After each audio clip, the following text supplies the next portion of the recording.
Foi sofrer, a bom sofrer, mas conseguimos uma reviravolta europeia num triunfo muito importante do Benfica frente ao Mónaco por 2-3. Hoje vamos falar um pouco sobre este jogo, mas também destacar as últimas novidades sobre o Benfica. Descobre tudo neste vídeo. Eu sou Miguel Alexandre Pereira e este é o 5 Minutos a Benfica, um canal que aborda o passado, o presente e o futuro da equipe canada.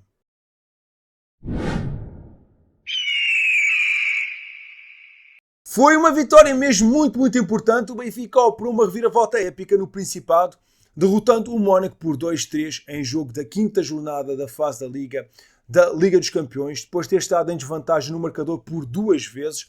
No Mónaco, a formação da casa adiantou-se no marcador com um gol do marroquino Elias Benzenguir aos 13 minutos, mas o Benfica empatou aos 48 com um tento do grego Pavlidis, que aproveitou um erro defensivo do Mónaco.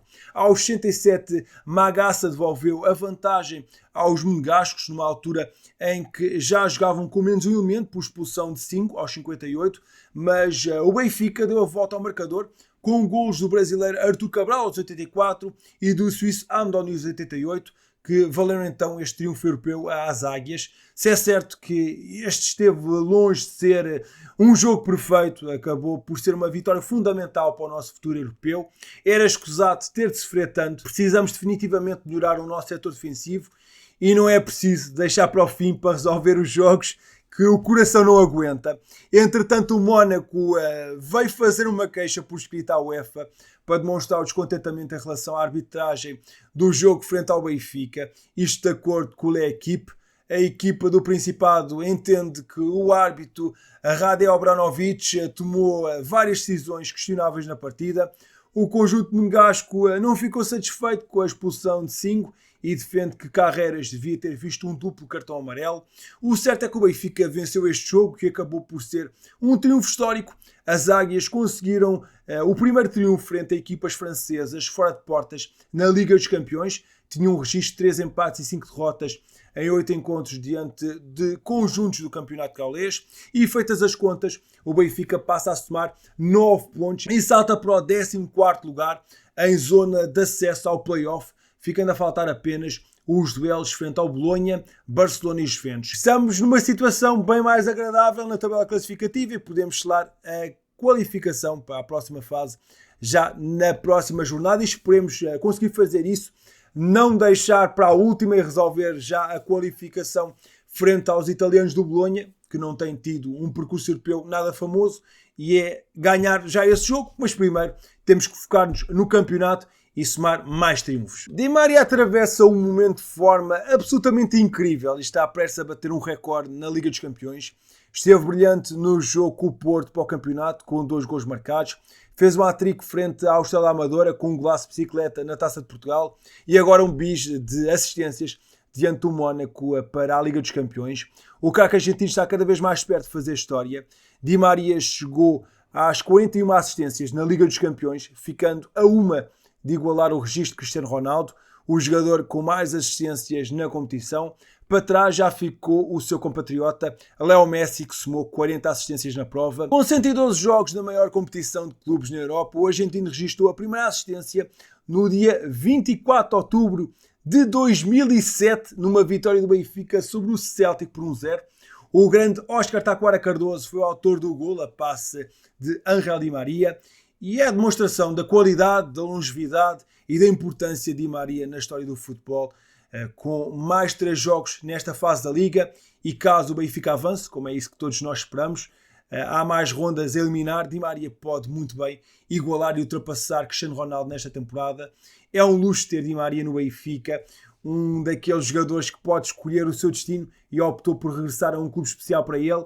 É aproveitar enquanto ele vai espalhando magia da águia ao peito. Com 36 anos, faz 37 em fevereiro, El Fidel obriga naturalmente a uma gestão cautelosa do esforço, e se Roger Schmidt foi muitas vezes criticado por não o substituir, Bruno Lage tem sido elogiado pela capacidade de o libertar primeiro das tarefas defensivas e depois por o substituir nas partidas, e os resultados estão à vista. Di Maria leva 16 jogos nas pernas, num total de 1049 minutos, com 8 golos e 5 assistências. Brincando com as palavras de Bruno Lage, o treinador português tem conseguido colocá-lo no congelador e manter o argentino fresquinho para os jogos. A juntar a isso estava o cansaço acumulado nos jogos com a Argentina. Di Maria retirou-se da campeã mundial no início desta época e acaba também por encurtar as longas distâncias para o continente sul-americano. Di Maria agora está só focado no Benfica e a magia tem aparecido cada vez mais. E eleito melhor em campo nesta vitória europeia do Benfica, o argentino Ángel Di Maria mostrou-se muito satisfeito pelo triunfo em casa dos franceses, mas assumiu que a vitória deveria ter chegado com menos sofrimento. Às vezes diz-se que são partidas fáceis, que temos melhores jogadores, mas a Champions é a Champions. Todos os jogos são difíceis, nenhum é fácil e hoje viu-se. Fizemos uma grande partida, ganhou o prémio, mas não estou contente porque falhei um gol fácil e podemos ter dado a volta à partida muito mais rápido, mas estou contente pela vitória, fora e em casa, em qualquer parte do mundo, jogamos sempre em casa, estamos muito agradecidos pelo apoio dos benfiquistas, disse o craque argentino à Sport TV. O gol da vitória foi conseguido graças a um cabeceamento extraordinário de Zeki Amdoni, um gol que acaba por carimbar mais uma vez a tendência do internacional suíço em marcar golos saindo do banco de suplentes. Até agora a Amdoni só sabe marcar em jogos como suplente utilizado, uma tendência iniciada a 17 de agosto, ainda no Burnley, na goleada sobre o Cardiff. E os golos saídos do banco continuaram em Portugal, agora que está emprestado ao Benfica. O primeiro golo pelas Águias surgiu frente ao Gil Vicente, seguindo-se novos golos diante do Rio Ave e Estrela Amadora, antes então deste golo na Liga dos Campeões, no triunfo de ontem. O suíço tem sido uma verdadeira arma secreta para o Benfica, com 4 golos em 333 minutos pelas Águias, tendo sido um suplente de luxo para as Águias. Além disso, é sempre um jogador que entra muito bem para as partidas, conta com boas oportunidades nos últimos minutos, seja com bolas nos ferros ou remates perigosos. Até agora foi titular apenas 3 vezes pelo Benfica, mas os jogos aí não correram tão bem. Talvez ainda precise mais alguns minutos para poder começar a mostrar todo o seu valor, a começar desde o início, mas de facto tem sido aqui um jogador que tem surpreendido muito a sair através do banco. Vamos ver então se ele começa a aproveitar as oportunidades de Bruno Lage quando ele voltar a ser lançado a titular. O certo é que ele tem sido uma verdadeira arma secreta e pelo menos nesse aspecto tem sido mesmo muito, muito importante. Além disso, o gol que ele marcou em França já pagou o seu empréstimo. A taxa de cedência foi de 2 milhões de euros e esta vitória europeia valeu 2,1 milhões de euros, portanto já está a dar um lucro de 100 mil euros e ele acaba por ter aqui uma cláusula de 20 milhões de euros, caso o Benfica queira ficar com ele no final da época, e só mais perto do final da temporada é que o Benfica vai acabar por decidir se vai continuar com ele ou não, mas de facto até agora tem sido um jogador muito, muito interessante a sair do banco. Vamos ver se começa também a ganhar o seu espaço no 11 inicial e se começa a mostrar o seu valor nos primeiros minutos do jogo. Se é certo, não foi uma daquelas exibições de encher o olho, houve alguns problemas, mas esta partida vai acabar por ficar na memória dos adeptos pela reviravolta conseguida nos últimos minutos. Após o apito final, uma imagem que fica marcada e uma grande demonstração de união de grupo foi quando o Bruno Lage juntou os jogadores numa roda e transmitiu-lhes uma mensagem bastante emotiva. Confiem, caralho, confiem que a gente precisa de todos, caralho. Hoje foram os gajos do banco outra vez que vieram buscar a vitória. A gente vai fazer uma época do caralho, que demonstração de força. Vamos embora com tudo, disse então Bruno Lage, num discurso bastante forte. Foi uma grande imagem à Benfica e Bruno Lage a mostrar o caminho, a confiança, é ir à luta até ao final em busca dos nossos objetivos. Foi uma demonstração de garra num treinador que normalmente até é bastante calmo e ponderado.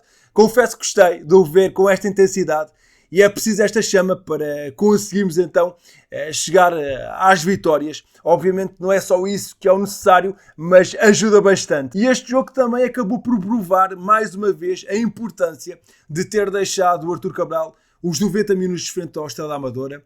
O brasileiro bisou na taça e acaba por marcar o gol do empate na Liga dos Campeões no segundo jogo seguido a marcar. Bruno Lage tem demonstrado que, além do trabalho tático, o seu lado humano tem sido fundamental e com todos a remar para o mesmo lado, tudo acaba por ficar mais fácil. Ele de facto acabou por ressuscitar o Cabral naquele jogo na Luz frente ao Estrela e o jogador agora acaba por o recompensar marcando no jogo a seguir e é permitido então que a reviravolta começasse.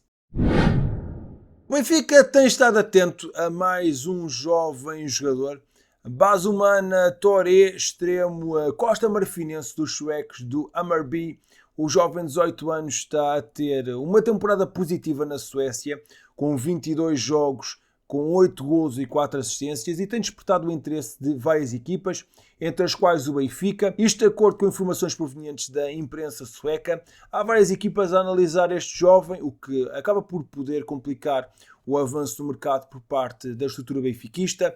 Arsenal e Tottenham foram as últimas equipas a acompanharem de perto este jovem extremo. Leverkusen, Leipzig e Wolfsburgo também estão atentos ao Basumana Toré. O jovem jogador tem apresentado um nível interessante, portanto é normal que a lista de interessados comece cada vez mais a aumentar, e dada a quantidade de jogadores que temos para este tema, ficava surpreendido se o Benfica avançasse para este jogador num futuro próximo, a não ser, claro, que o preço seja mesmo apetecível, mas tendo em linha de conta que há já vários clubes interessados, dificilmente o jogador vai ser barato. Tem sido um jogador que está a ter muitos rumores nos últimos tempos.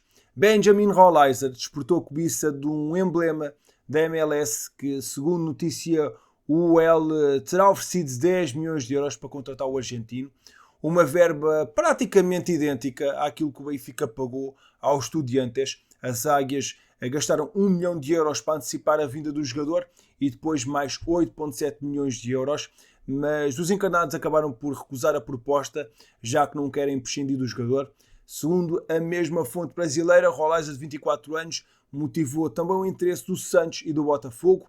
Os dois clubes brasileiros manifestaram vontade em contratar o jogador em janeiro a título de empréstimo, mas a SAD encarnada recusou de pronto, e o canhoto deve mesmo continuar na luz pelo menos até ao final desta temporada. Até o momento, Rolaiser soma 11 jogos, 4 partidas como titular, tendo apontado um golo e feito uma assistência, onde esteve em campo durante 311 minutos, com um calendário muito apedrechado. Neste mês de dezembro é esperado que o argentino tenha mais oportunidades nos próximos jogos e esperemos que possa apresentar um bom nível e a ser bastante útil ao nosso plantel. Derrota das Jovens Águias. A equipa de sub-19 do Benfica foi derrotada na visita ao Mónaco por 0-1 em jogo da quinta e penúltima jornada da fase da Liga da UEFA Youth League. As Águias ainda não tinham sido derrotadas na competição na presente temporada, mas um cartão vermelho logo aos 18 minutos deixou tudo mais complicado. Olívio Tomé recebeu ordem de expulsão por parte do árbitro e o Mónaco acabaria por marcar ainda antes do intervalo, por intermédio de Lucas Michal, aos 44 minutos. Na segunda parte, o Benfica ainda procurou o empate e até teve algumas oportunidades, mas o conjunto monegasco conseguiu segurar a vitória. Deste modo, as Águias ficam com os mesmos 8 pontos com os monegascos e entram na última jornada desta fase no 16º lugar. O Benfica vai agora enfrentar o Bolonha na última jornada da fase da Liga da Youth League. Nesta fase da Liga, após 6 jornadas, os 22 primeiros classificados avançam para os 16 avos de final, ao contrário do que acontece na Liga dos Campeões, onde há mais 2 jornadas. Aí os clubes classificados de primeiro até ao 6º lugar vão jogar contra os clubes classificados no 17º até à 22ª posição. Os clubes classificados de 7º a 16º lugar vão enfrentar os 10 clubes que se apuraram através do caminho dos campeões. Amigo, muito obrigado por teres ficado até ao fim do vídeo. Não te esqueças de partilhar na caixa de comentários a tua opinião sobre este jogo, como é que reagiste a este triunfo europeu do Benfica frente ao Mónaco, o que é que tu tens achado do Di Maria nos últimos jogos. Achas que faz sentido o Benfica avançar para a compra de Amdouni? E quais é que são as tuas expectativas para os próximos confrontos do Benfica? Estou muito curioso para saber a tua opinião. Deixa um gosto neste vídeo, subscreve o canal caso não tenhas feito e deixa na caixa de comentários #reviravolta épica. Eu sou Miguel Alexandre Pereira e estes foram os 5 minutos ao Benfica. Saudações benfiquistas.